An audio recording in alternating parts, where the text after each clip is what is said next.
제4장 섭리적 동시성으로 본 복귀승리 시대와 복귀승리 연장 시대.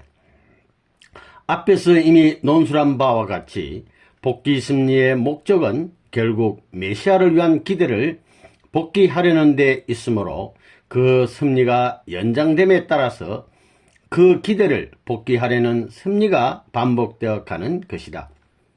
그런데 메시아를 위한 기대를 조성하기 위하여는 첫째로 복귀 섭리를 담당한 어떤 중심 인물이 어느 기간을 두고 어떤 조건물을 통하여 하나님의 뜻에 합당한 상징 헌제를 함으로써 믿음의 기대를 세워야 하고, 둘째로는 타락성을 벗기 위한 탕감 조건을 세워서 하나님의 뜻에 합당한 실체 헌제를 함으로써 실체의 기대를 이루어야 한다.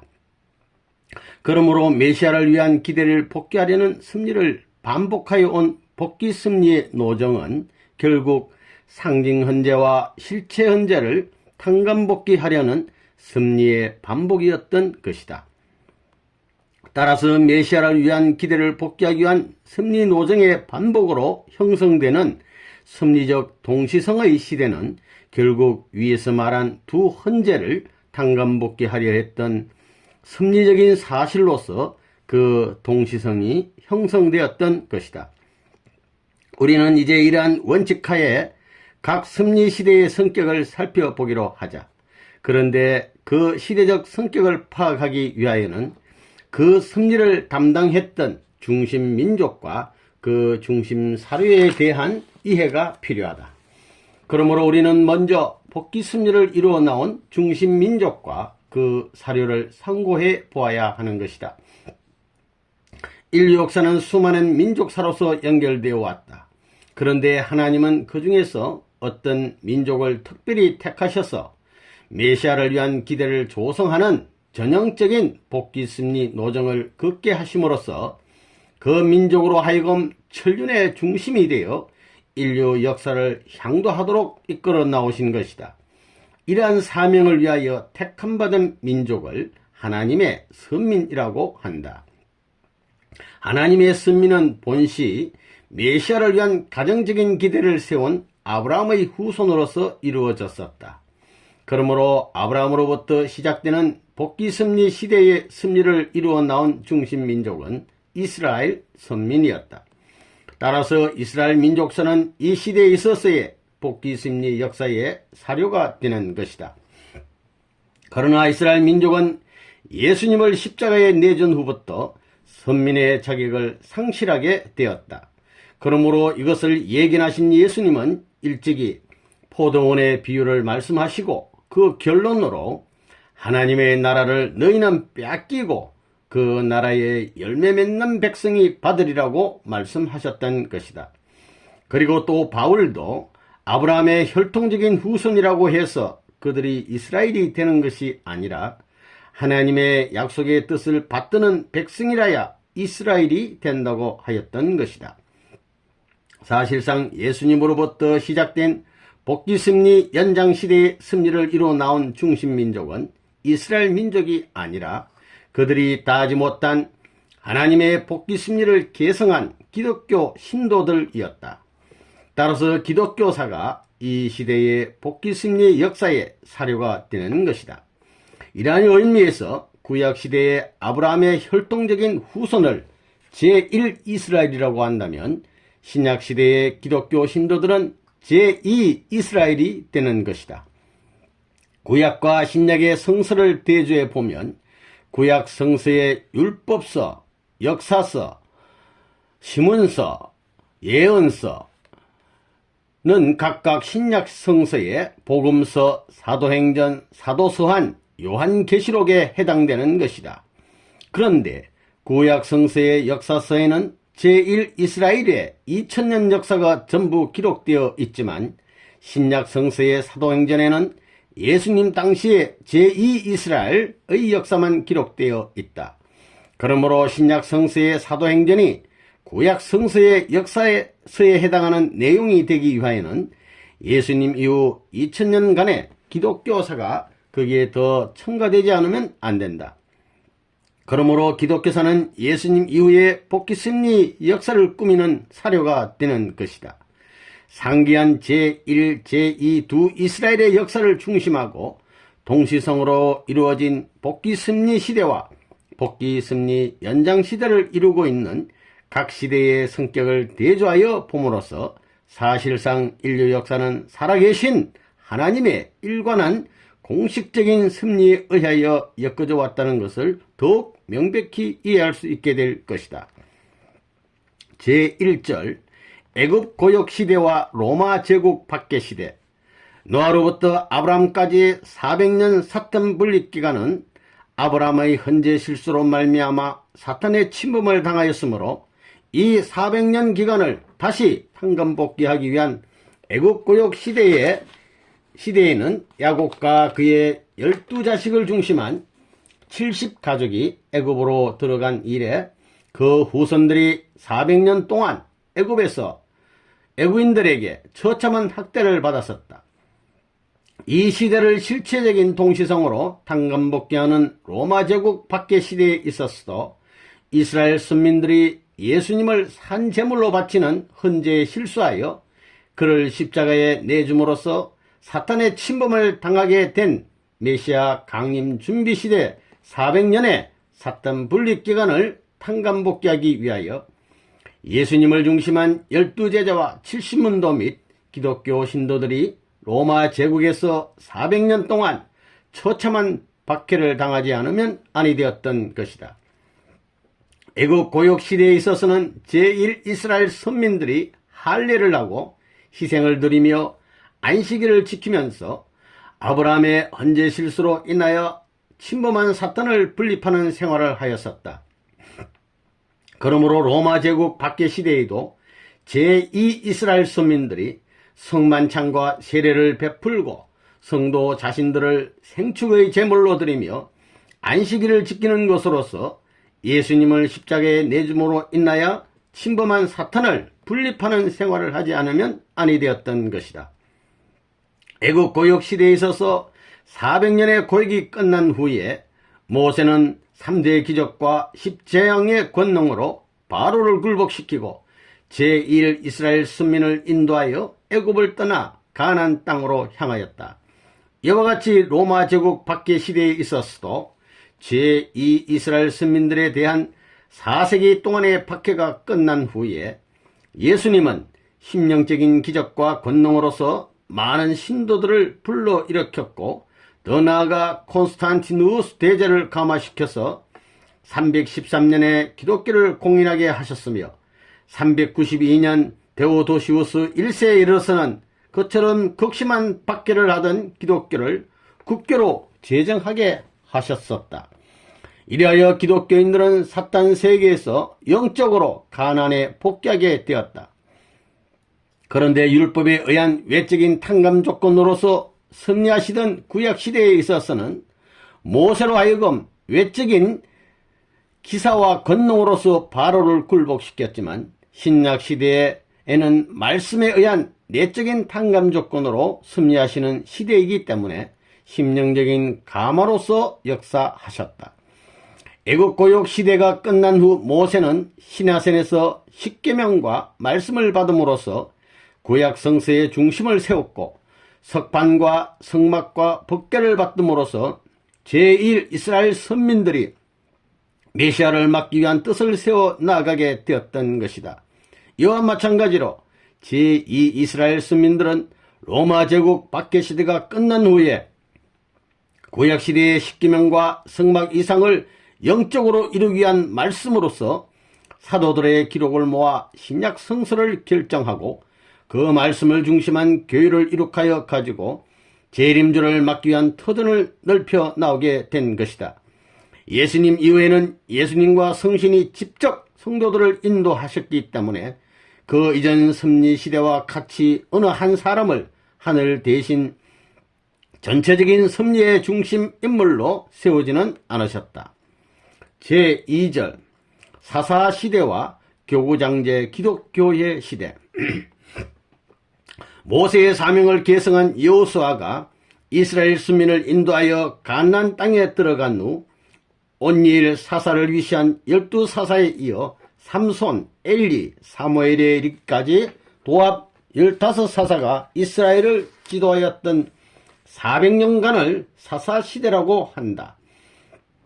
그들 사사는 다음 시대에 있어 분담된 예언자와 제사장과 국왕의 사명을 겸임하고 있었다. 그러므로 유대교의 봉건 사회는 이때부터 시작되었던 것이다. 이러한 사사시대를 실체적인 동시성으로 탕감복귀하는 시대였던 신약시대에 교구장제 기독교의 시대에 있었어도 역시 교구장들은 기독교 신도들을 영도하는 면에 있어 사사에 그것에 해당하는 직분을 띠고 있었다. 예수 이전의 시대에는 제2 이스라엘을 중심하고 영육 아울러 메시아를 위한 기대를 조성해 나아갔었기 때문에 정치와 경제와 종교는 하나의 지도자 밑에 통솔되어 나아갔었다. 그러나 예수님 이후의 노정은 이미 조성된 메시아를 위한 영적 기대 위에서 영적인 만왕의 왕 되신 예수님을 중심하고 영적인 왕국을 건설해 나아가게 되겠기 때문에 신약시대에 있어서의 제2 이스라엘에 의한 기독교계는 부활하신 예수님을 왕으로 모신 하나의 국토 없는 영적인 왕국인 것이다. 교구장은 이러한 영적 왕국 건설에 있어서 사사와 같은 사명을 가지고 있었기 때문에 예언자도 되어야 했고 때로는 제사장의 역할도 해야 했으며 때로는 교구를 통치하는 국왕과 같은 사명도 해야 했던 것이다. 따라서 기독교 봉건 사회는 이때부터 시작되었다. 사사시대에 있어서는 사탄 세계인 애굽에서 출발한 이스라엘 민족은 모두 광야에서 쓰러지고 거기에서 출생한 그들의 후손들만이 오직 남아진 여호수아와 갈렙의 인도함을 따라 가나안 복지에 들어간 후에 각 지파에게 분배된 새 땅에서 사사를 중심하고 새로운 선민을 형성하여 이스라엘 봉건사회의 기틀을 잡았던 것이다. 마찬가지로 교구장제 기독교의 시대에 있었어도 기독교는 사탄 세계인 로마 제국에서 해방된 후 4세기에 몽고족의 일파인 훈족의 스침에 의하여 서구로 이동된 게르만 민족에게 복음을 전파함으로써 서구의 새 땅에서 게르만 민족을 새로운 선민으로 세워 기독교 봉건사회의 기틀을 형성하였던 것이다. 애굽을 떠난 이스라엘 민족의 가나안 복귀 노정에서 실체의 기대를 이루기 위하여 성막을 메시아의 상징체인 동시에 아벨 대신에 조건물로 세웠었다는 사실은 이미 모세를 중심한 복귀 섭리에서 상론한 바이다. 그러므로 사사시대에 있어서의 이스라엘 민족은 사사들의 지도를 따라 성막의 뜸만을 받들어야 할 것이었는데 이들은 가나안 7족을 멸하지 않고 그대로 남겨둠으로써 그들로부터 악습을 받아 우상을 섬기게 되었기 때문에 그들의 신앙에 큰 혼란을 가져왔었다. 마찬가지로 교구장제 기독교 시대에 있었어도 기독교 신도들은 교구장의 지도를 따라 메시아의 형상체인 동시에 아벨 대신의 조건물인 교회의 뜸만을 받들어야 할 것이었는데 그들은 게르만 민족으로부터 잡도의 영향을 받았기 때문에 그들의 신앙에 큰 혼란을 가져오게 되었던 것이다. 제3절 통일왕국 시대와 기독왕국 시대.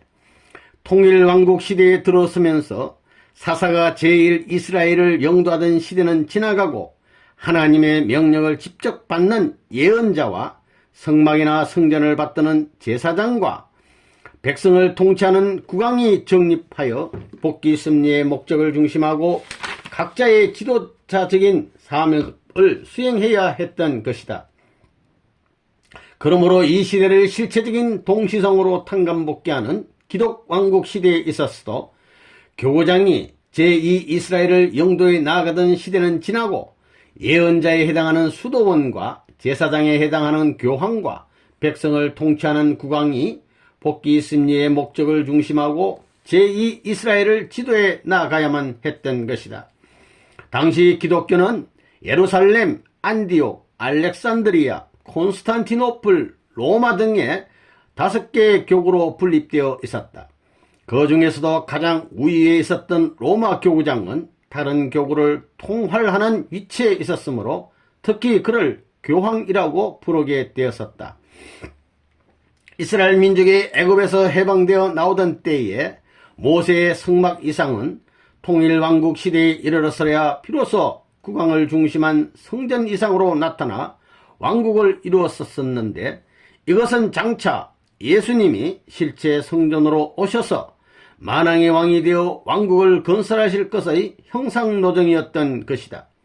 그와 마찬가지로 기독 왕국 시대에 있었어도 기독교 신도들이 로마 제국에서 해방되었을 때 성 어거스틴에 의하여 그의 기독 이상으로서 저술되었던 신국론이 이때 와서 칼 대제에 의하여 기독 왕국으로 나타났던 것인데, 이것은 장차 예수님이 만왕의 왕으로 재림하시어 왕국을 건설하실 것의 형상노정이었던 것이다. 그러므로 이 시대에는 국왕과 교황이 하나님의 뜻을 중심하고 완전히 하나가 되어 기독 이상을 실현함으로써 예수님 이후 메시아를 위한 영적인 기대 위에서 교황을 중심하고 이루어 나오던 국토 없는 영적 왕국과 국왕을 중심한 실체적인 왕국이 기독 이상을 중심하고 하나가 되어야 했던 것이다. 만일 그때 그렇게 되었더라면 종교와 정치와 경제는 일치되어 재림하실 메시아를 위한 기대를 이루게 되었을 것이었다. 통일왕국 시대에 있어서 믿음의 기대를 복귀하는 중심 인물은 예언자를 통해 주시는 하나님의 말씀을 실현해야 할 국왕이었다.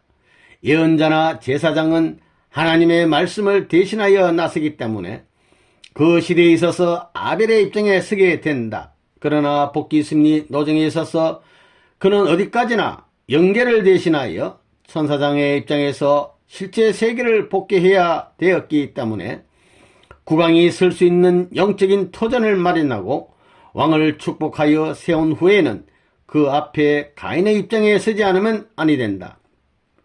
따라서 국왕은 예언자의 말씀에 의하여 국가를 통치해야 되고, 예언자는 하나의 국민의 입장에서 국왕에게 순종해야 된다.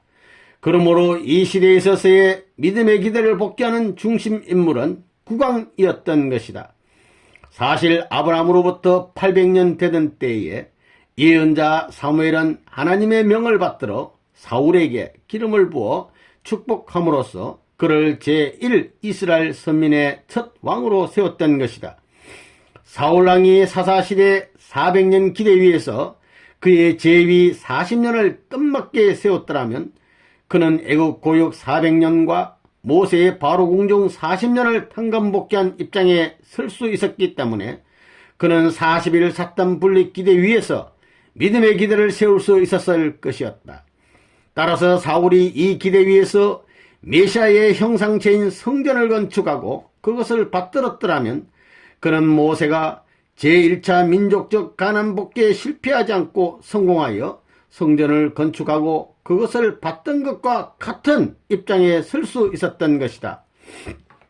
그리고 이스라엘 선민들이 사울왕을 중심한 그 믿음의 기대 위에서 성전을 받들고 나아가는 이 국왕을 절대로 믿고 순종하였더라면 그들은 실체 기대를 조성하여 메시아를 위한 기대를 이루었을 것이었다. 그러나 사울왕은 선지자 사무엘을 통하여 내리셨던 하나님의 명령을 거역하였기 때문에 성전을 건축하지 못하였다. 이와 같이 성전을 건축하지 못한 사울왕은 바로 제1차 민족적 가나안 복귀에 실패한 모세와 같은 입장에 놓여졌었다. 그리하여 사울왕을 중심한 복귀 승리도 모세 때와 같이 다윗 왕 40년을 거쳐 솔로몬 왕 40년에 이르러서야 그 믿음의 기대는 이루어져서 성전을 건축할 수 있게 되었었다. 마치 아브라함의 뜻이 이삭을 거쳐 야곱 때에 이루어진 것과 같이 아브라함의 입장이기도 하였던 사울 왕의 성전 건축의 뜻은 다윗 왕을 거쳐 솔로몬 왕 때에 이르러 이루어졌던 것이다. 그러나 솔로몬 왕이 엄난으로 흘러서 실체의 헌제를 위한 아벨의 위치를 떠났기 때문에 실체의 기대는 이루어지지 않았었다. 따라서 통일왕국 시대에 이루어져야 했던 메시아를 위한 기대는 이루어지지 않았던 것이다. 기독 왕국 시대에 있어서도 통일 왕국 시대의 모든 것을 실체적으로 동시성으로 탕감복해야 되었기 때문에 이 시대의 믿음을 기대를 탕감복해하는 중심 인물은 수도원이나 교황의 기독 이상을 실현시켜야 할 국왕이었다. 따라서 교황은 통일왕국 시대에 있어서의 예언자의 뜻을 받드는 제사장의 입장에 있었기 때문에 그는 국왕이 기독 이상을 실현해 나아갈 수 있는 영적인 터전을 마련하고 그를 축복하여 왕으로 세운 후에는 하나의 국민의 입장에서 그에게 순종해야 되고, 한편 국왕은 교황의 이상을 받들어 국민을 통치해야 될 것이었다. 사실상 이러한 승리의 목적을 위하여 교황 레오 3세는 기원 800년에 카을 대제를 축복하여 금관을 씌움으로써 그를 제2 이스라엘 서민의 첫 왕으로 세웠던 것이다. 카을 대제는 사사시대 400년을 실체적인 동시성으로 탕감복귀한 교구장제 기독교의 시대 400년 기대 위에 섰었기 때문에 사울왕과 같이 40일 샀던 분립 기대 위에 서게 되었었다. 따라서 카을 대제가 이 기대 위에서 그리스도의 말씀을 받들어 기독 이상을 실천해 나아가면 이 시대의 믿음의 기대는 이루어지게 되는 것이었다. 사실상 카을 대제는 교황에게 축복을 받고 왕위에 오름으로써 이 기대를 이루었던 것이다. 그러므로 당시 제2 이스라엘이 이러한 입장에 있는 국왕을 절대로 믿고 순종하였더라면 그때의 실체 기대는 세워졌을 것이요, 따라서 재림하실 메시아를 위한 기대도 이루어졌을 것이었다. 이와 같이 되었어야만 메시아를 위한 영적인 기대 위에서 교황을 중심하고 세워진 영적인 왕국과 국왕을 중심한 실체적인 왕국이 하나 되어 그 터전 위에 예수님이 다시 오셔서 메시아 왕국을 이룰 수 있었을 것이었다. 그러나 국왕이 하나님의 뜻을 받들지 못함으로써 실체 헌재를 하기 위한 아벨의 위치를 떠났었기 때문에 실체 기대는 이루어지지 않았고, 따라서 재림하실 메시아를 위한 기대도 이루어지지 않았던 것이다. 제4절 남북 왕조 분립시대와 동서왕조 분립시대. 사울왕에 의하여 시작되었던 통일왕국 시대는 다윗 왕을 거쳐 솔로몬 왕에 이르러 그가 왕비들이 섬기는 이방신을 섬겼으므로 3대 만에 가인의 입장인 10지파를 중심한 북조 이스라엘과 아벨의 입장인 2지파를 중심한 남조 유대로 분립되었었다. 그리하여 남북왕조 분립시대가 오게 되었던 것이다. 이와 같이 카을 대제에 의하여 시작되었던 기독 왕국도 그 3대에 이르러 손자들 3인 사이에 분쟁이 일어났기 때문에 이 왕국은 동서프랑크와 이태리로 3분되었던 것이다. 그러나 이태리는 동프랑크의 지배를 받았기 때문에 실제에 있어서는 동서프랑크 왕국으로 양분된 셈이었다. 한편 동프랑크는 오토 1세로 말미암아 크게 융성되어 신성 로마 제국이라 부르게 되었고, 로마 황제의 이름으로 서구를 통치하고 정교 이권을 확보하려 하였었다. 이렇게 하여 동프랑크는 서프랑크에 대하여 아벨의 입장에 서게 되었던 것이다. 솔로몬조의 망명객이었던 여로보암을 중심한 북조 이스라엘은 260년간의 19왕이 경질되었고, 그들은 서로 사륙하여 왕실이 9차례나 변혁되었으며 열왕 중에 선한 왕이 하나도 없었다. 따라서 남조 유대로부터 보내온 선지자 엘리야를 통하여 갈멜 제단에 불을 내리심으로써 바알과 아세라 선지자 850명을 멸하셨으며, 그 외에도 엘리사, 요나, 호세아, 아모스 같은 선지자들을 보내시어 목숨을 걸고 전도하게 하셨다. 그러나 북조 이스라엘은 여전히 사신을 숭배하며 회개하지 않았으므로 하나님께서는 그들을 아수르에 붙여 멸망케 하심으로써 영원히 선민의 자격을 잃게 하셨던 것이다. 한편 솔로몬 왕의 아들인 르호보암을 중심한 남조 유대는 다윗으로부터 시드기야에 이르기까지 정통 일개였으며 394년간에 걸친 20인의 왕 중에 선군이 많이 있었으나 요시아 왕 이후에는 악한 왕들이 속출하여 북조의 영향을 받음으로써 우상 숭배에 빠지게 되어 이들도 역시 바벨로니아의 포로가 되고 말았던 것이다. 이와 같이 남북왕조 분립시대에 있어서 이스라엘 민족이 성전 이상에 배치되는 입장에 서게 될 때마다 하나님은 계속 4대 선지와 12소 선지를 보내시어 그들을 권고하여 내적 쇄신 운동을 일으키셨다. 그러나 그들은 선지자들의 권고에도 회개하지 아니하였으므로 하나님은 그들을 애굽, 갈대아, 시리아, 아시리아, 바벨로니아 등 이방인들에게 붙여 외적 확청의 섭리를 하셨던 것이다. 이 시대를 실체적인 동시성으로 탕감복귀하는 동서왕조 분립시대에 있었어도 마찬가지로 교황청이 부패함에 토마스 아퀴나스, 성 프란체스코 등 수도원의 인물들이 그들을 권고하여 내적인 쇄신운동을 일으켰었다. 그러나 그들도 회개하지 않고 더욱 타락과 부패로 흘렀으므로 하나님은 그들을 이방인들에게 붙여 외적인 확증의 섭리를 하셨던 것이니 이것이 곧 십자군 전쟁이었다. 예루살렘의 성지가 칼리프 제국에 속해 있을 때에는 기독교의 순례자들이 후대를 받았었으나 칼리프 제국이 망하고 셀주크 터키가 예루살렘을 점령한 후 그들은 순례자들을 학대하였으므로 이에 분개한 역대 교황들은 이 성지를 회복하려고 십자군 전쟁을 일으켰던 것이다. 1096년에 일어난 십자군은 그 후 약 200년간에 걸쳐 7회의 원정을 하였으나 그들은 끝내 패전을 거듭하였다. 남북 왕조 분립시대에 있어서 북조 이스라엘 왕국과 남조 유대 왕국의 백성들이 모두 이방인에게 포로가 되어 감으로써 이스라엘의 군주 사회는 붕괴되고 말았던 것이다.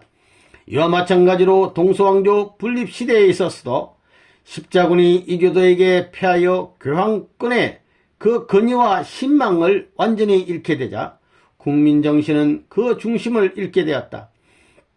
그뿐 아니라 봉건사회를 유지하던 영주들과 기사들이 많이 전사였기 때문에 그들은 정치적인 기반을 잃고 말았으며 또 거듭되는 패전으로 인하여 막대한 전비를 소모하게 되어 그들은 여지없이 경제적인 공궁에 빠지고 말았다. 여기에서 기독교 군주 사회는 드디어 붕괴되기 시작하였던 것이다. 제5절 유대민족 포로 및 귀환시대와 교황포로 및 기환시대. 유대민족이 불신으로 돌아가서 회개하지 않음으로 인하여 성전 이상을 복귀할 수 없게 되었기 때문에 하나님은 다시 이 뜻을 이루시기 위하여 마치 아브라함의 헌재의 실수를 탕감복귀케 하시려고 이스라엘 민족으로 하여금 사탄 세계인 애굽으로 들어가서 고역을 당하게 하셨던 것처럼 유대민족도 사탄 세계인 바빌론으로 포로되어 가서 고역을 당하게 하셨던 것이다.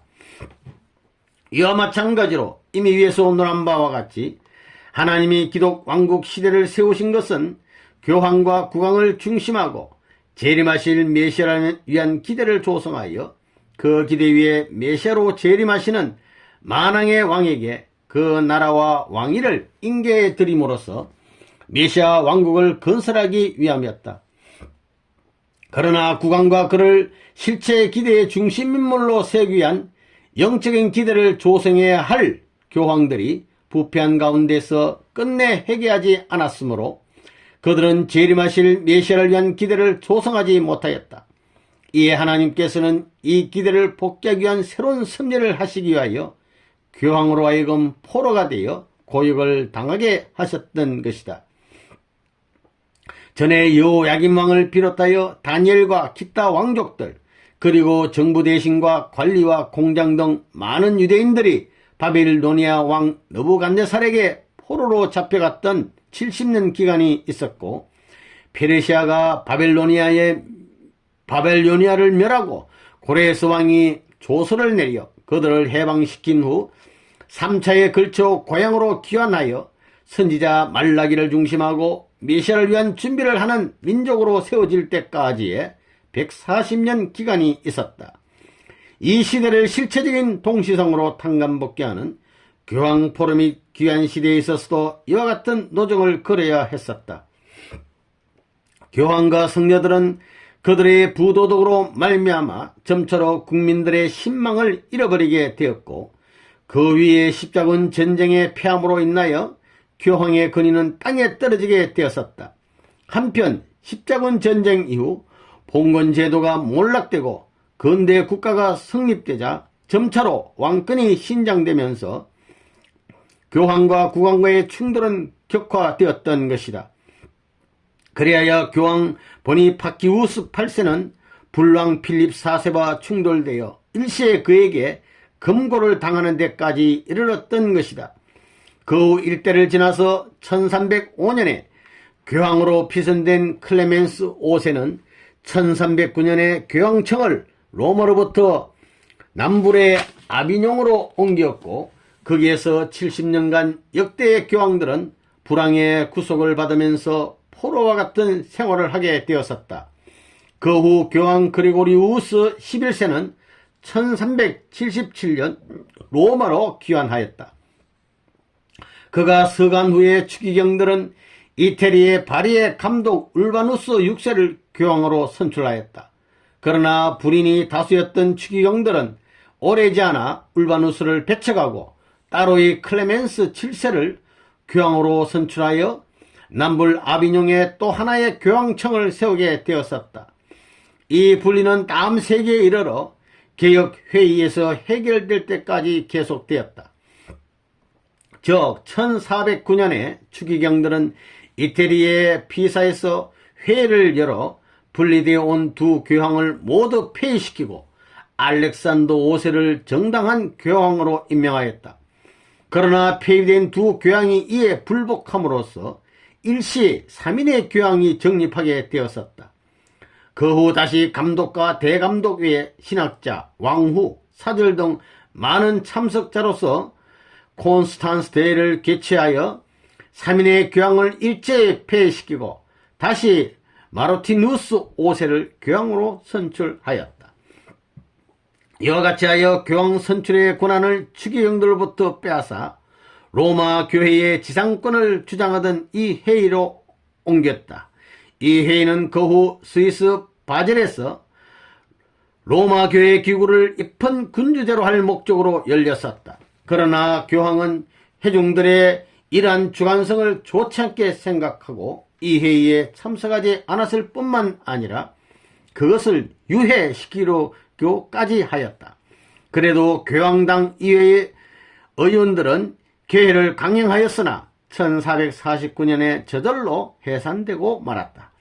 이와 같이 로마 교회 내에 입헌 군주제를 수립하려던 계획은 수포로 돌아가고 1309년 이래 잃어버렸던 교황 전정의 기능을 회복하였다.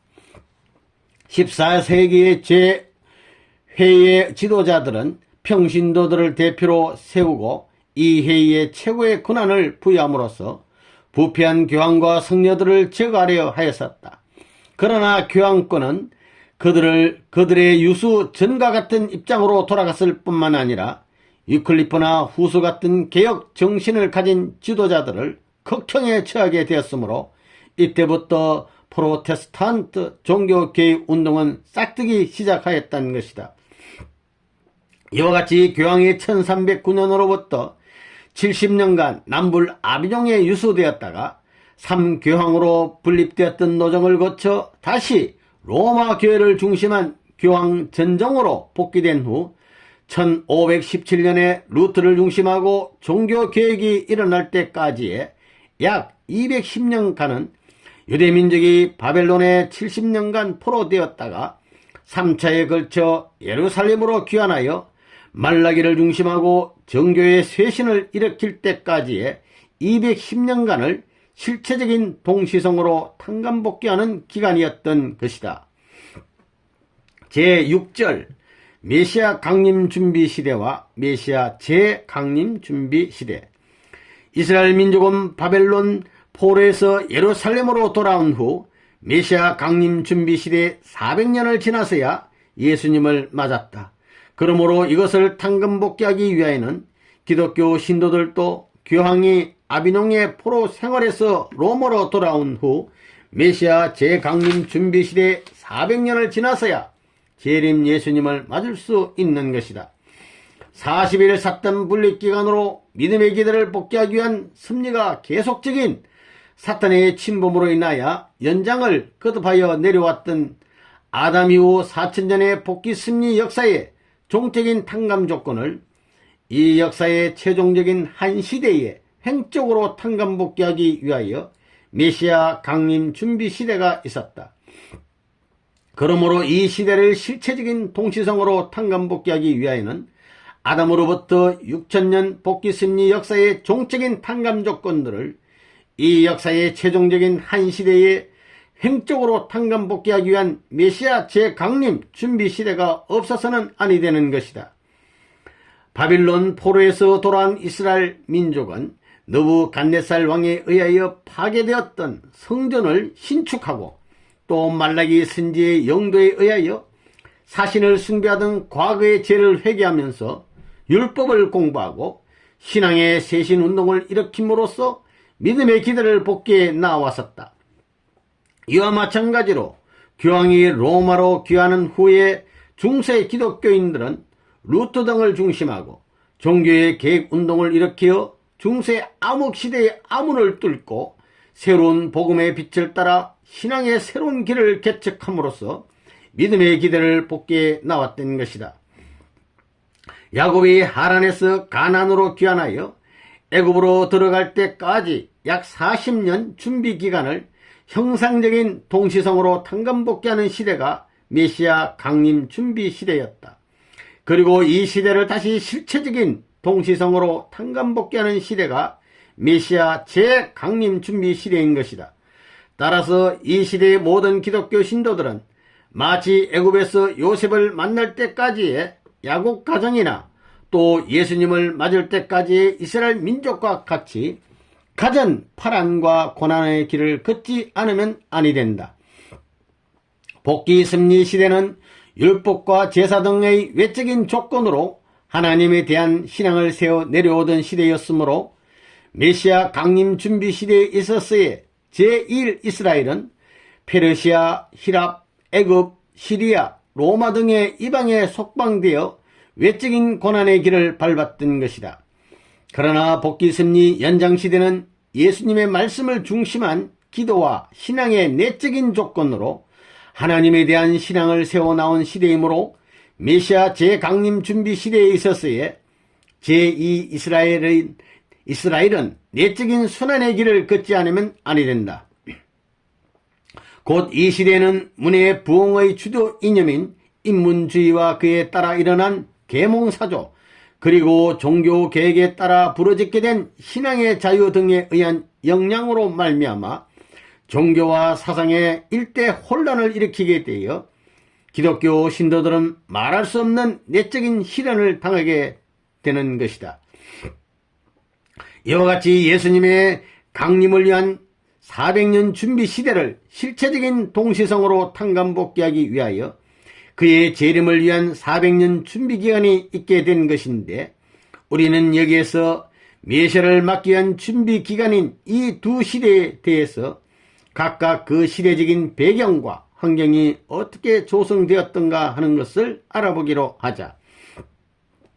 초림 때에는 하나님이 그의 선민을 위하여 메시아가 강림하시기 430년 전에 선지자 말라기를 보내셔 메시아가 강림하실 것을 예언케 하시고 한편으로는 유대교를 쇄신하여 메시아를 맞을 수 있는 선민으로서의 준비를 갖추도록 하셨다.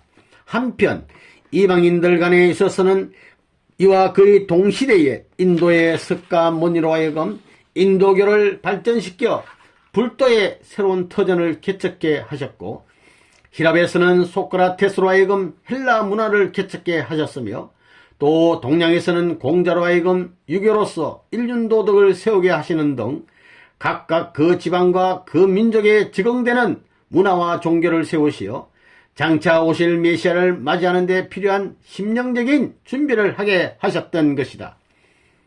그러므로 예수님은 이와 같이 준비된 터 위에 오셔서 기독교를 중심하고 유대교를 수습하고 헬라 문화 및 불교, 유교 등의 종교를 포섭함으로써 그 종교와 문화의 전역을 하나의 기독교 문화권 내에 통합하려 하셨던 것이다. 예수님의 초림을 앞두고 메시아 강림에 대한 준비를 위하여 섭리하셨던 그 환경 조성의 시대를 실체적인 동시성으로 탕감복귀하기 위하여 오게 된 시대가 문해부흥 시대였다. 그러므로 문해부흥 시대에는 메시아 재강림을 위한 그 시대적인 배경과 환경을 조성하기 위한 시대였던 것이다. 따라서 오늘날 우리가 보는 바와 같은 정치, 경제, 문화, 과학 등 모든 면에 걸친 비약적인 발전은 모두 이 문해부흥 시대로부터 급격히 시작되어 재림 예수님을 맞을 수 있는 오늘날의 시대적인 배경과 환경을 성숙시켜 나온 것이다. 즉 예수님 때에는 로마 제국의 발흥으로 인하여 지정회를 중심하고 형성되었던 광대한 정치적 판도와 사통팔달한 교통의 편과 헬라어를 중심하고 형성되었던 광범한 문화적 판도 등으로 말미암아 그리스도를 중심한 이스라엘, 이스라엘을 중심한 로마, 로마를 중심한 세계로 메시아의 사상이 급속히 확대되어 갈 수 있는 평면적인 기대가 이미 조성되어 있었던 것이다. 마찬가지로 그의 재림 때인 오늘날에 있어서도 열강들의 융응으로 말미암아 자유를 기반으로 한 민주주의의 정치적인 판도는 전 세계에 펼쳐졌고 교통 및 통신의 비약적인 발달로 인하여 동서의 거리는 극도로 단축되었으며 언어와 문화는 세계적으로 교류되어 메시아 재강림을 위한 사조가 자유롭고도 신속하게 전 인류의 가슴 속에 흘러 들어갈 수 있도록 이미 그 평면적인 판도가 완전히 조성되어 있는 것이다.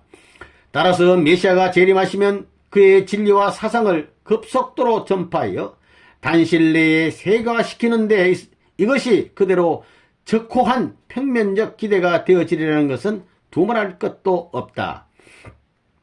제7절 복귀 승리로 본 역사 발전.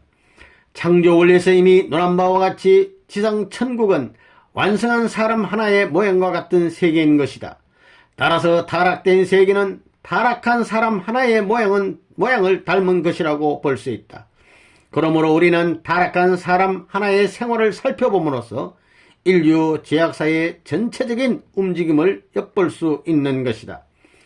타락한 인간에게는 선을 지향하는 본심과 이 본심의 명령을 배반하고 악을 지향하는 사심이 있어서 이 두 마음이 항상 싸우고 있다는 사실을 우리는 부정할 수 없다. 따라서 우리는 본심의 명령을 따르는 선행과 사심의 명령을 따르는 악행이 우리들의 한 몸에서 상충되고 있다는 사실도 부정할 수 없는 것이다. 이와 같이 그 자체 내에서 투쟁을 일으키고 있는 개체들이 행적으로 얽혀서 생활을 영위하는 것이 사회이기 때문에 거기에도 역시 투쟁이 일어나지 않을 수 없게 된다.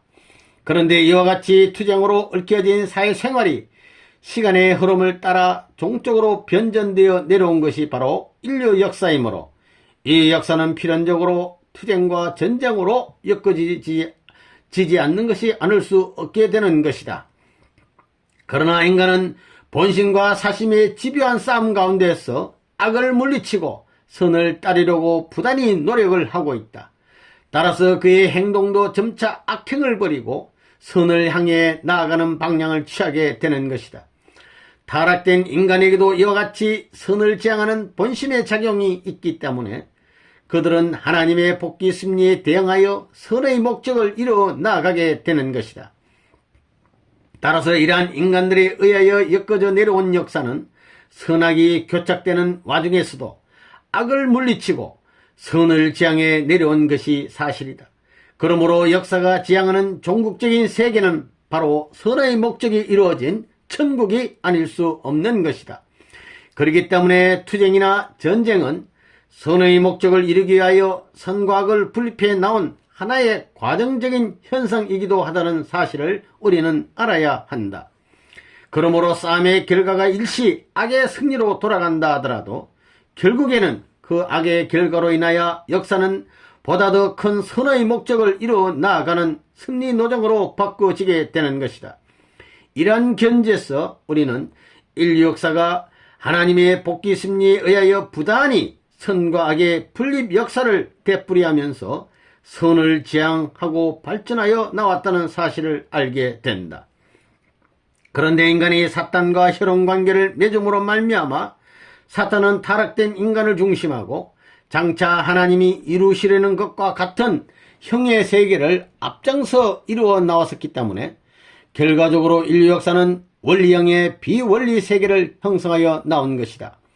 따라서 인류 역사의 종말에 있어서는 하나님이 지상 천국을 복귀하시기 전에 사탄을 중심으로 한 그와 같은 형의 비원리 세계가 먼저 이루어지게 되는 것이니 이것이 바로 공산주의 세계인 것이다. 사탄은 이처럼 하나님이 이루시려는 뜻을 항상 앞질러 비원리적으로 이루어 나가고 있기 때문에 복귀 승리 노정에서는 참것이 나타나기 전에 거짓것이 먼저 참것과 같은 모양으로 나타나게 되는 것이다. 그리스도에 앞서 적그리스도가 나타날 것을 예언하신 성서의 말씀은 이러한 원리로서만 해명될 수 있는 것이다. 1. 복귀 승리 시대에 있어서 역사 발전. 타락된 인간들에 의하여 처음으로 이루어진 사회는 원시 공동사회였다. 이 사회는 사탄을 중심하고 서로가 유무상통하던 사회로서 원래 하나님이 완성한 인간을 중심하고 이루려 하였던 공생공룡 공의주의 사회를 사탄이 앞질러 비원리적으로 이루어 놓은 것이었다. 만약 이 사회에 투쟁도 분열도 없었다면 이 사회는 그대로 영속할 것이기 때문에 하나님의 복귀 섭리는 이루어질 수 없는 것이다. 그러나 위에서 설명한 바와 같이 타락 인간은 그 개체에서 두 마음이 서로 싸우고 또 이 마음의 싸움이 행동으로 나타나서 개체와 개체가 서로 싸우게 되므로 원시 공동사회가 그대로 평화로이 유지될 수는 없었던 것이다. 더욱이 이 사회가 경제적인 이해관계를 서로 달리하는 사회로 발전함에 따라서 그 싸움이 더 크게 전개되어 온 것은 두말할 필요도 없는 것이다. 이와 같이 하나님의 복귀 섭리에 대응하려는 인간의 본심의 작용에 의하여 사탄을 중심하고 조성되었던 원시 공동사회에는 일찍부터 싸움에 의한 분열이 일어나고 있었다. 사탄을 중심한 인류 제약사의 발전 과정을 보면 원시 공동사회에서 분열된 인간을 중심하고 시족사회가 형성되었고 그것이 더 성장하여 봉건사회를 이루었으며 그 반도와 주권을 더 확장하여 군주사회를 이루었던 것이다. 이것은 장차 하나님이 이 죄악세계에서 선한 개체를 부르시어 이들을 중심하고 선의 시족사회를 세우고 나아가 선의 봉건사회를 이루어가지고 선의 왕국을 건설함으로써 메시아를 막기 위한 선의 판도와 주권을 수립하려 하셨기 때문에 사탄이 또한 이것을 먼저 알아가지고 그러한 형의 노정을 앞질러 걸어 나온 것이었다. 실상 하나님은 이러한 죄악세계에서 선의 중심으로 아브라함을 부르시어 그로부터 하나님의 뜻을 받들 수 있는 자녀를 번식케 함으로써 이스라엘 시족사회를 세우셨던 것이다. 그 후 아브라함의 자손들은 애굽에 들어가 시족으로부터 부족으로 발전되었으며 그들이 가나안으로 돌아온 후에는 사사시대를 이루었던 것인데 이 사사를 중심한 사회가 바로 이스라엘 봉건사회였다. 그러면 이 사회를 어찌하여 봉건사회라고 하는가? 봉건사회의 특성은 봉사와 복종을 전제로 하는 주종관계에 의한 정치제도와 봉토를 중심한 봉쇄적인 자급자족의 경제체제에 있는 것이다. 그런데 사사시대는 바로 이러한 성격의 사회였던 것이다. 즉 가나안 땅으로 돌아온 이스라엘 민족의 각 지파에게는 땅이 분배되었고 그 지파들은 대영조와 같은 위치에 있었던 사사를 중심하고 봉건사회를 형성하였던 것이다. 그렇기 때문에 이 시대를 이스라엘 봉건사회라고 한다. 봉건사회의 백성들은 그 사회의 성격상 그 영주의 사상과 영도에 절대 순종 굴복하였다. 따라서 그 영주가 하나님의 뜻 가운데 서 있는 한 그 백성들은 자연히 그를 따라서 하늘편에 서게 되었던 것이다. 한편 또 그들은 이와 같이 주종관계에 의한 봉쇄적인 정치와 경제의 사회 제도하에 있었기 때문에 사탄의 외침을 당하지 않는 환경 가운데서 생활할 수 있었던 것이다. 따라서 시족사회가 봉건사회로 발전하게 된 것은 사탄의 소유를 하늘편으로 빼앗아 넘김으로써 하늘편 주권에 속하는 보다 큰 판도를 형성하여 가지고 사탄의 침범을 막기 위함이었다. 이러한 하나님의 섭리가 있었기 때문에 또 그것을 안 사탄은 여기에 대비하여 한 걸음 앞질러서 먼저 사탄편 봉건사회를 이룸으로써 사탄 주권을 유지하려 하였던 것이다. 또 한편 봉건사회는 보다 더 큰 주권과 판도의 군주사회를 이루기 위한 기대를 조성하기 위하여 오게 되는 것이다. 즉 이스라엘 봉건사회로서 사탄편의 침범을 막을 수 있는 소단위의 하늘편 주권과 백성과 경제적인 판도를 형성한 후에 다시 이것들을 통합하여 보다 더 큰 주권과 백성과 경제적인 판도를 확장하고 강화하기 위하여 이스라엘 군주사회가 오게 되었던 것이니 이것이 바로 사울왕으로 시작된 통일왕국 시대였다. 이미 위에서 언급한 바와 같이 예수님은 어디까지나 만왕의 왕으로 오신 분이었다. 그러므로 하나님이 이스라엘 민족의 군주사회를 형성하신 것은 장차 메시아가 오셔서 만왕의 왕으로 군림하실 수 있는 터전을 마련하시기 위함이었던 것이다. 하나님은 이러한 섭리 밑에서 이스라엘 군주사회를 세우려 하셨기 때문에 사탄편에서는 또다시 이것을 앞질러 먼저 사탄을 중심한 군주사회를 형성함으로써 하늘의 섭리를 막아왔던 것이다. 그러므로 통일왕국 시대가 오기 전에 이미 사탄 세계에서는 애국 왕국이 기원전 수십 세기에 제1왕조를 세워 그 후 30왕조나 개성되었었고 고 바벨로니아 왕국은 기원전 18세기 함무라비 왕 때 벌써 전 메소포타미아를 통일하였던 것이며 히타이트 왕국은 기원전 14세기에 시리아를 중심으로 동방의 최강국이 되었었던 것이다. 그리하여 사탄편 세계에서도 역시 하나님의 복귀 섭리에 대응하는 인간 본심의 작용에 의하여 선한 왕국과 보다 악한 왕국이 서로 싸우면서 왕국을 단위로 한 분립 역사를 일으켜 나왔던 것이다. 따라서 당시에 솔로몬 왕이 끝까지 하나님의 뜻을 받들었더라면 그는 애굽, 메소포타미아, 크레타 등 3대 문명을 흡수한 문화적인 사회 환경에서 그의 탁월한 정치 능력을 발휘하여 동방제국을 통일했을 것이었다.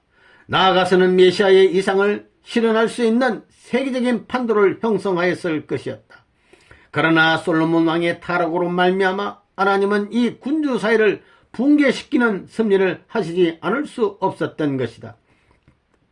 이와 같이 통일왕국 시대의 왕들이 메시아를 위한 기대를 세워 하나님의 주권을 복귀할 수 있는 터전을 마련하지 못하였기 때문에 결국 하나님은 이 왕국을 남북 두 왕조로 분립하셨다. 그리하여 하늘 뜻을 배반하였던 북조는 이방인 아시리아에 붙여 멸망하게 하셨고 하늘 뜻을 받들던 남조 유대도 얼마 안가 하나님의 뜻을 배반하게 되자 신 바벨로니아에 붙여서 멸망하게 하셨던 것이다. 하나님은 유대 왕국을 멸하신 후 메시아가 강림하실 때까지 유대 민족을 여러 이방인들에게 속하게 하심으로써 이 민족의 왕위를 비워두셨다. 특히 유대 민족을 민주주의의 깃털이 될 헬라 문명권 내 속방이 되게 하심으로써 장차 메시아가 강림하실 때 유대 민족의 그를 환영하기만 하면 민의에 의하여서 언제든지 메시아가 왕위에 오를 수 있도록 민주주의형의 사회를 이루어 놓았었던 것이다. 그러나 유대인들이 민의는 예수님을 왕위에 올려 세우지 못하고 그를 십자가에 살해하고 말았으므로 이것으로서 아브라함의 혈통적인 후손을 중심하고 이루려 하셨던 2000년의 복귀 섭리의 목적은 영적으로만 이루어지게 되었던 것이다. 이 복귀 섭리 연장 시대에 있었어의 역사 발전. 1. 복귀 섭리와 서양사. 기독교를 박해하던 로마 제국은 4세기 말에 이르러 드디어 돌아가신 예수님 앞에 굴복하고 기독교를 국교로 정하게 되었었다. 그러나 당초의 유대 민족이 예수님을 메시아로 믿고 모셔 하나가 되었더라면 로마 제국을 중심하고 지중해를 기반으로 한 고대 통일 세계는 응당 살아계신 예수님에게 감화되어 그를 왕으로 모시고 예루살렘을 중심으로 한 왕국을 이루었을 것이었다. 그러나 유대민족은 불신으로 돌아갔기 때문에 멸망하였고 메시아 왕국을 위한 터전이 되어야 했던 로마 제국도 점차 쇠퇴하기 시작하여 서기 476년에는 서로마가 게르만의 용병대장 오도아케르에 의하여 패망되고 말았다. 그래야 하나님의 복귀 섭리는 원한의 땅 유대에서 서로마의 판도였던 서구로 옮겨지게 되었다. 따라서 예수님 이후에 있어서의 기독교에 의한 영적 복귀 섭리는 서구를 발판으로 하고 이루어 나왔기 때문에 이 시대의 복귀 섭리 역사는 서구에서만 천형 노정을 따라서 발전하게 된 것이다. 유물사건에서 논하고 있는 역사 발전 과정도 서구의 역사에서만 적용되고 있는 바 그 이유도 바로 여기에 있는 것이다. 이와 같이 되어 서구를 중심한 기독교사는 복귀 섭리 연장 시대를 형성한 중심 사료가 된 것이다.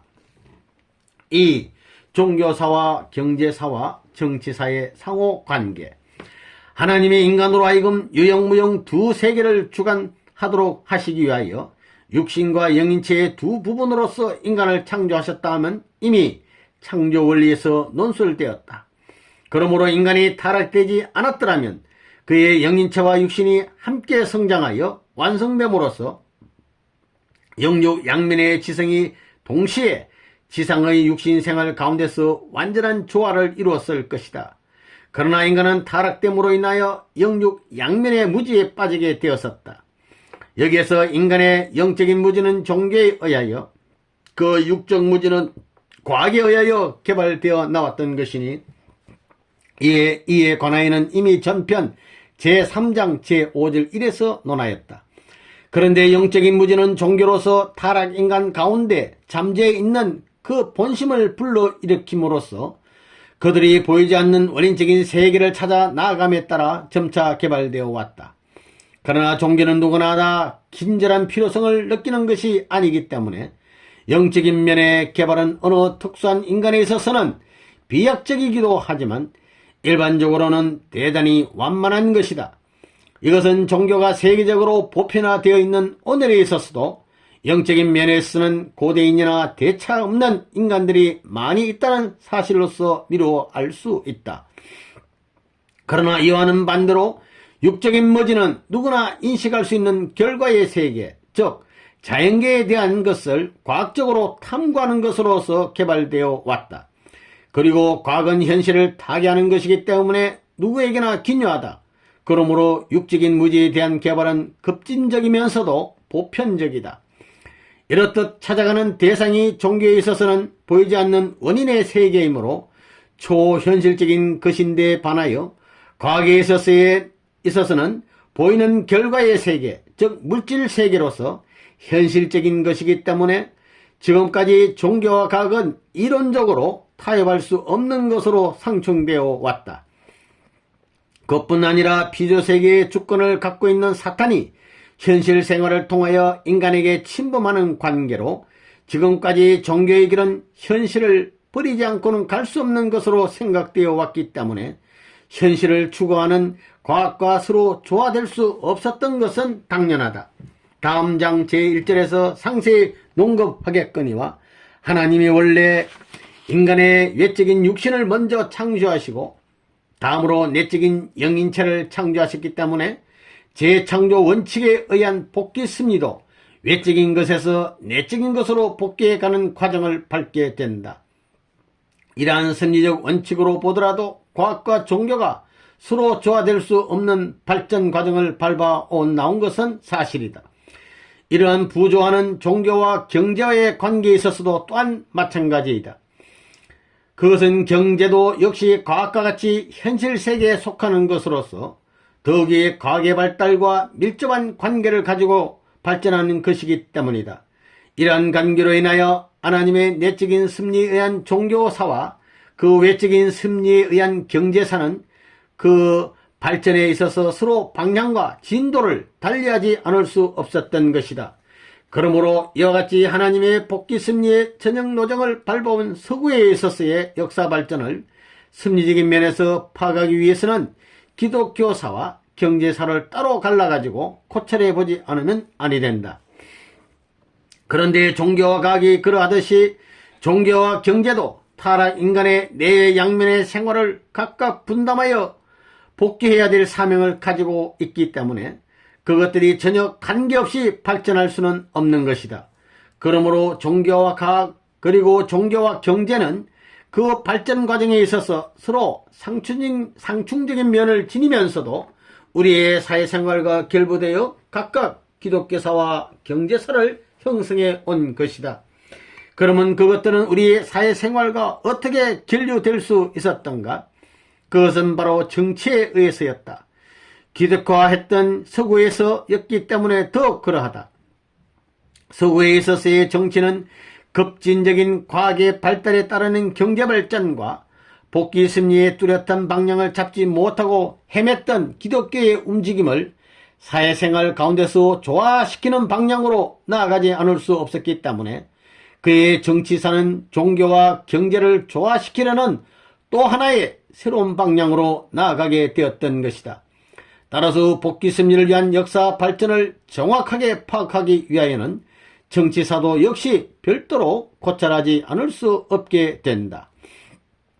이에 대한 신뢰로서 17세기 말입에 있어서의 서구의 역사를 놓고 그 발전 과정을 고찰해 보자. 먼저 종교사의 면에서 살펴보면 이 시대는 이미 기독교 민주주의 사회가 형성되어 있었다. 1517년의 종교 개혁으로 인하여 교황이 독재하던 영적인 왕국이 붕괴됨으로써 중세인들은 교황에 예속되어 있던 신앙생활에서 해방되어 누구나 성서를 중심하고 자유롭게 신앙생활을 할 수 있게 되었었다. 그러나 정치사의 면에서 보면 이 시대에는 전제군주 사회가 대두되어 있었고 경제사의 면에서는 아직도 장훈제도에 의한 봉건사회가 엄존하고 있었다. 이와 같이 동시대의 동사회가 종교면에서는 민주주의 사회가 되고 정치면에서는 군주사회가 되며 경제면에서는 봉건주의 사회가 되기 때문에 복귀 심리의 입장에서 이 시대의 성격을 파악하기 위하여는 그 발전 과정을 각각 별도로 고찰하지 않으면 안 된다.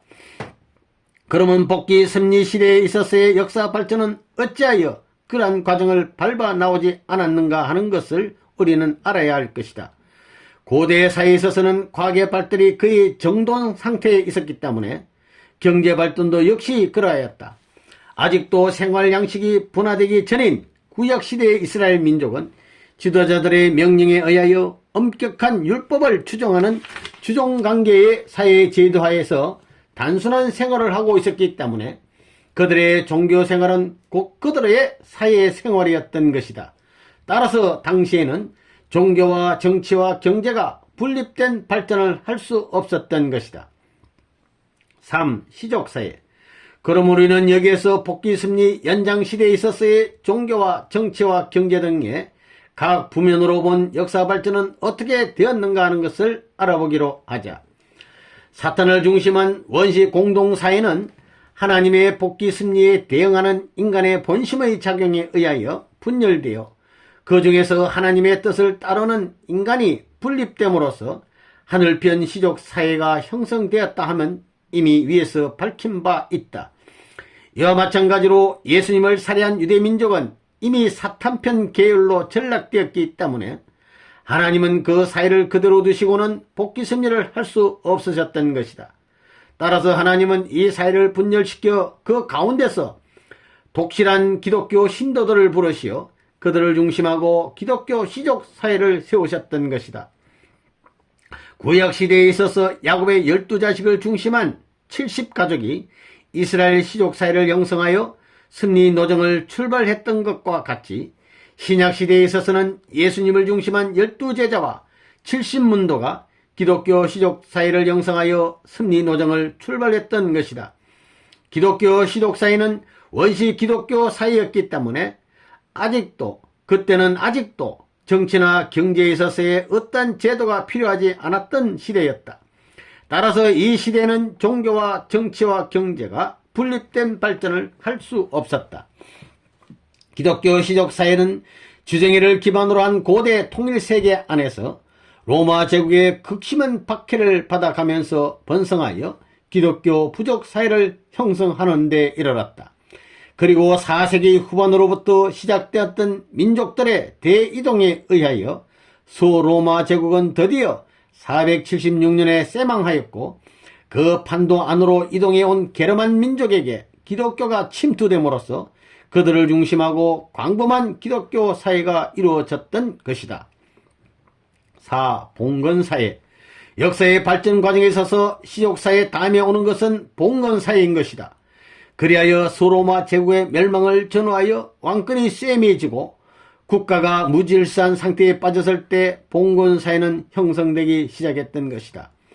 이때부터 서구의 기독교에서는 종교와 정치와 경제가 분화되어 각각 상이한 발전을 해 나가게 되었다. 봉건사회는 대중소의 영주와 기사들 사이의 복종과 봉사를 전제로 하고 맺어진 주종관계에 의한 정치제도와 장훈제도에 의한 봉쇄적인 자급자족의 경제제도로서 형성되었었다.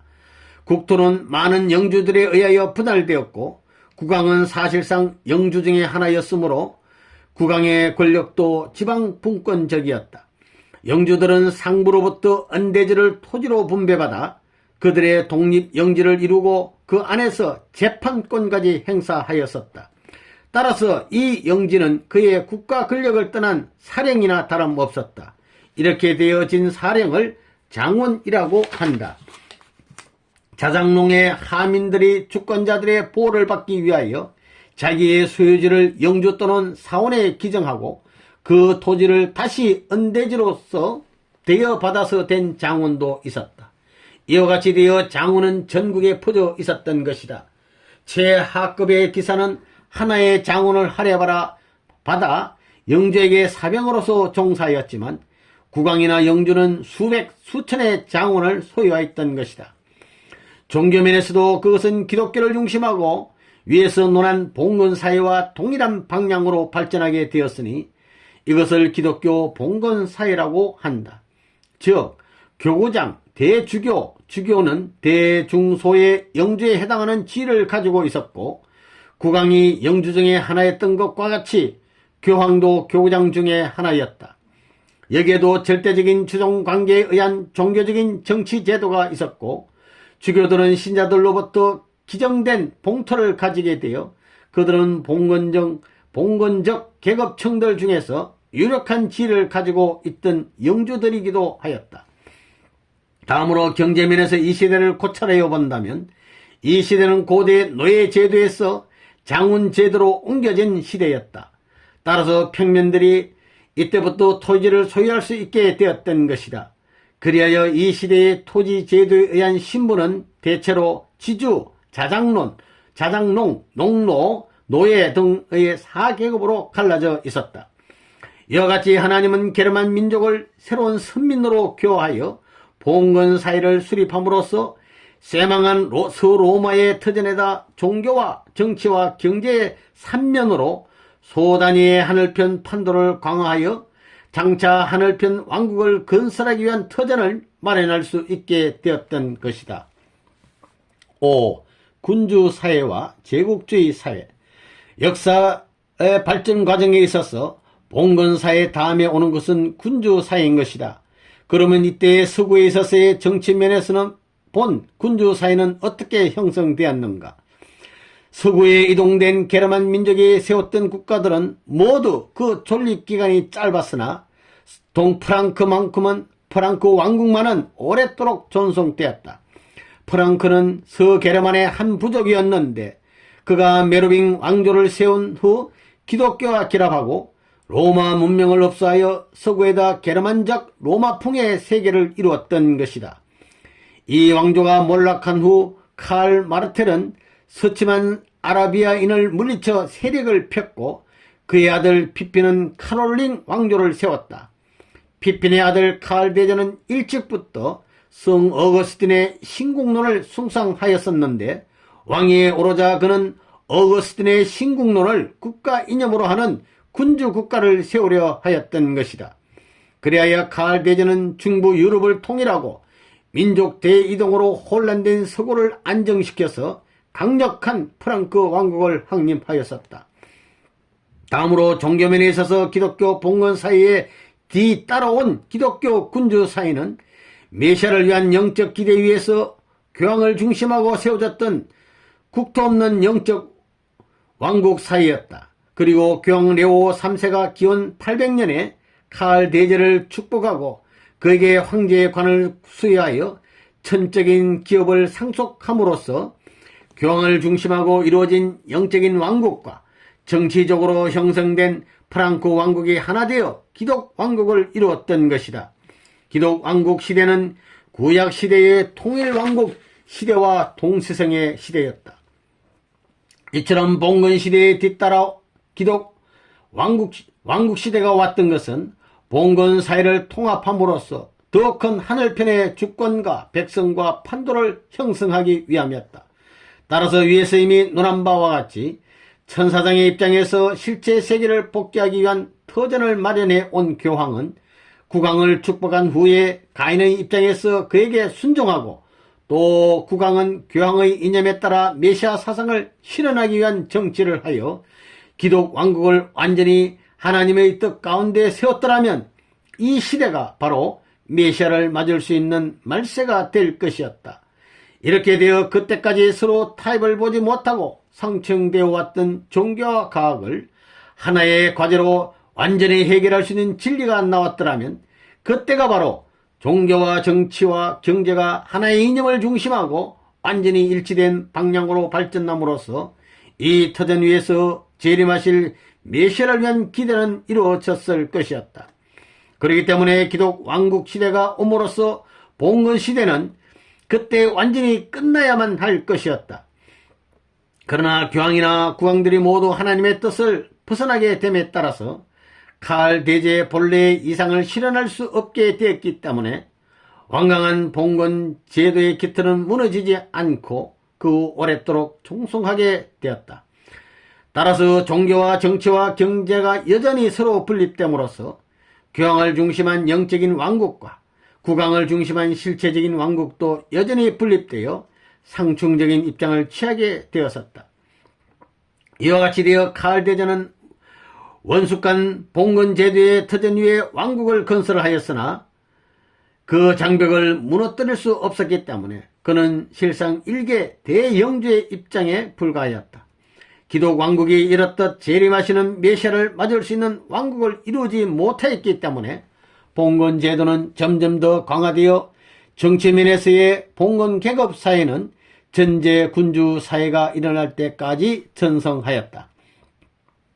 17세기 중葉부터 봉건 계급이 몰락됨에 따라 지방으로 분할되었던 영주들의 권력은 국왕을 중심하고 중앙으로 집중되었던 것이다.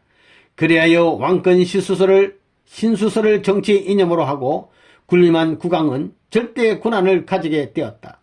이와 같이 국왕이 봉건 계급 사이의 영주의 입장을 벗어나 정치면에서의 군주 사회를 사실상 형성하였던 것은 17세기 중葉으로부터 1789년 불란서 혁명이 일어날 때까지라고 볼 수 있는 것이다.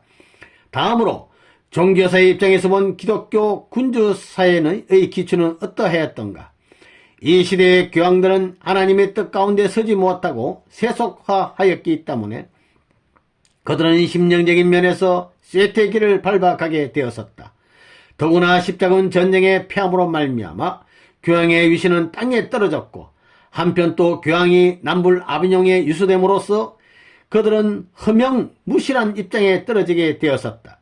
그리하여 교황을 중심한 영적인 왕국이었던 기독교 군주 사회는 1517년 종교개혁이 일어날 때까지 존속되었던 것이다. 이 시대의 경제면에서의 발전 과정을 보면 봉건적 경제제도는 봉건적인 정치제도가 몰락되고 중앙집권화한 전제 군주 사회에 있어서도 의연히 존속되어 불란서 혁명 때까지 이르게 되었던 것이다. 그리하여 농업 경제의 면에서도 말할 것도 없거니와 자본주의 화에 가던 다른 경제면에 있어서도 봉건사회의 영역을 넘을 수 없었다. 즉 자영 농민들도 봉건 영주의 지배에 대항하기 위하여 국왕의 권력에 의뢰하였으나 그들도 봉건 제도의 영역을 벗어나지 못하였고 또 매뉴팩처의 경영자들도 봉건적인 분열이 불리하다는 것을 알고 중앙 집권의 국왕과 결탁하였으나 결국 그들도 역시 봉건화한 상업자본가가 되고 말았던 것이다. 역사의 발전 과정에서 봉건사회에 뒤이어오는 것이 군주사회라면 경제면에 있어서의 봉건사회에 뒤이어오는 것은 무엇인 것인가? 그것은 바로 자본주의 사회와 그에 뒤따라오는 제국주의 사회인 것이다. 국정에 대한 독재가 군주주의의 특색인 것 같이 금융자본에 의한 독점이 자본주의 특히 제국주의의 특색이기 때문에 자본주의는 17세기 중엽 전제 군주 사회가 시작될 무렵부터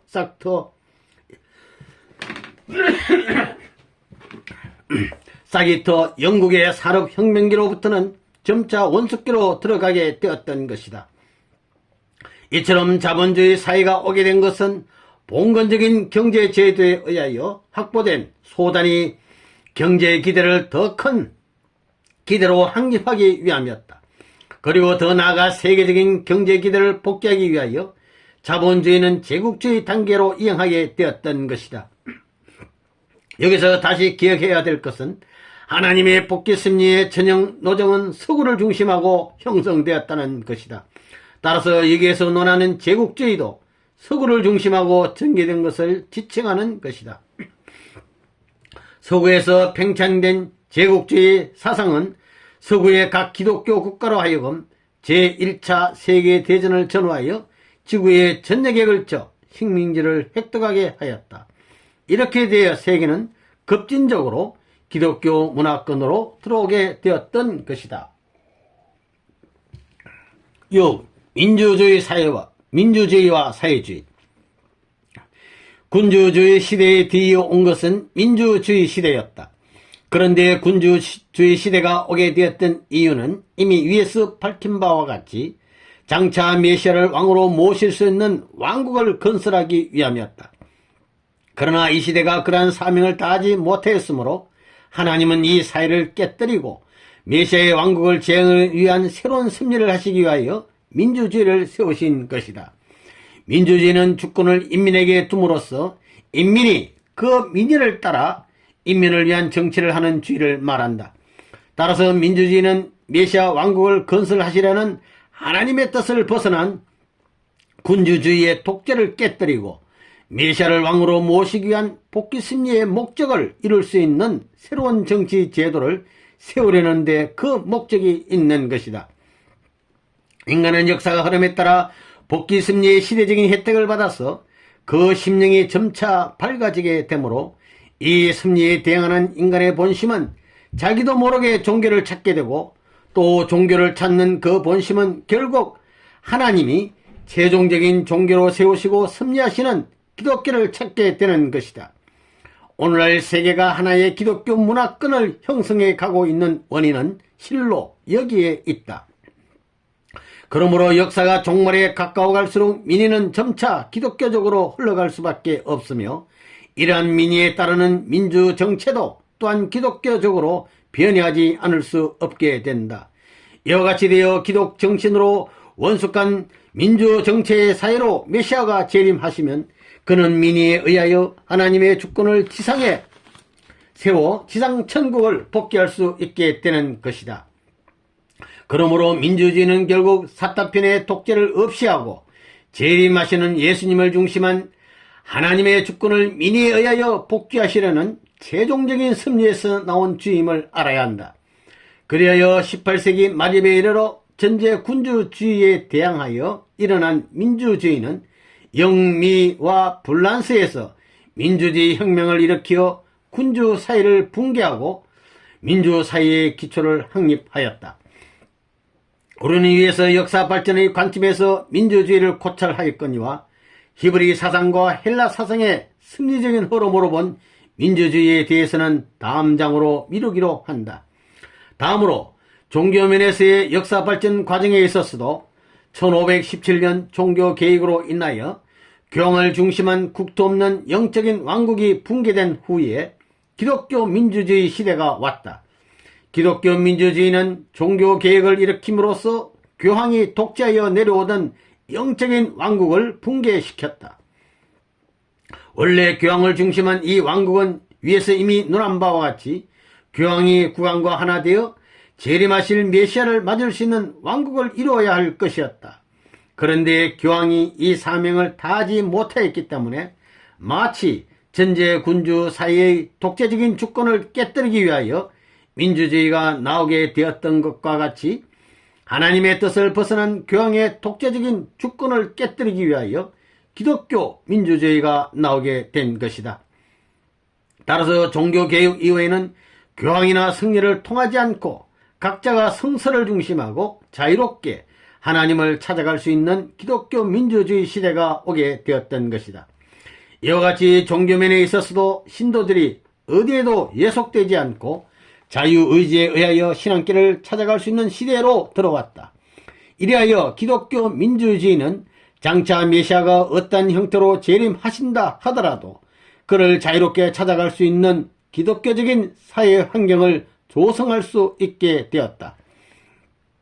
한편 경제사의 발전 과정에 있어서도 그 발전 법칙에 의하여 제국주의를 깨뜨리고 민주주의적인 경제사회를 이룩하기 위하여 사회주의가 나오게 되는 것이다. 그리하여 제1차 세계대전은 제국주의 국가들의 식민지 획득을 위한 전쟁이라고 볼 수 있으나 제2차 세계대전이 끝난 무렵부터는 제국주의의 식민정책을 타파하기 위한 국가적 민주주의가 대두하여 열강들은 식민정책을 포기하고 약소 국가들을 해방하지 않을 수 없게 된 것이다. 따라서 자본주의 경제시대는 제국주의의 붕괴를 전기로 하여 사회주의적인 경제시대로 전이하게 되는 것이다. 공산주의 사회를 지향하는 사탄편의 세계에서 이 사회주의를 부르짖게 되는 것은 당연한 주장이 아닐 수 없다. 왜냐하면 그 방향과 내용은 전혀 다르나 사회주의적인 경제체제로 나아가려는 하늘편의 노정을 사탄편에서 앞질러 먼저 이루려 하기 때문이다. 하나님의 창조 이상을 보면 인간에게 부여된 창조 본연의 가치에 있어서는 그들 사이에 어떠한 차이도 있을 수 없다. 따라서 하나님은 마치 우리 인간의 부모가 그 자식을 대하듯이 누구에게나 균등한 환경과 평등한 생활 조건을 주시려 하는 것이다. 그러므로 생산과 분배와 소비는 마치 인체에 있어서의 위장과 심장과 폐장과 같이 유기적인 관계를 가져야 하므로 과잉 생산에 의한 판로 경쟁이나 편파적인 분배로 인하여 전체적인 생활 목적에 지장을 가져오는 축적이나 소비가 있어서는 아니 되는 것이다. 필요하고도 충분한 생산과 공평하고도 과부족 없는 분배와 전체적인 목적을 위한 합리적인 소비를 할 수 있어야 하며 마치 인체에 있어서의 간장과 같이 기능 전체 원활한 활동을 위한 저기한 저축을 하지 않으면 아니 되는 것이다. 인간은 이러한 이상으로서 창조되었기 때문에 그 이상을 복귀할 수 있는 섭리 역사의 종말기에 이르러 민주주의적인 자유를 찾아 인간의 본성을 더듬어 나아가게 되면 결국 누구나 이러한 사회주의적인 생활체제를 요구하지 않을 수 없게 되는 것이다. 따라서 민의가 이러한 것을 요구하게 되면 민의에 의한 정치도 그러한 방향으로 나아가지 않을 수 없게 되기 때문에 최후에 가서는 하나님을 중심한 사회주의가 오고야 마는 것이다.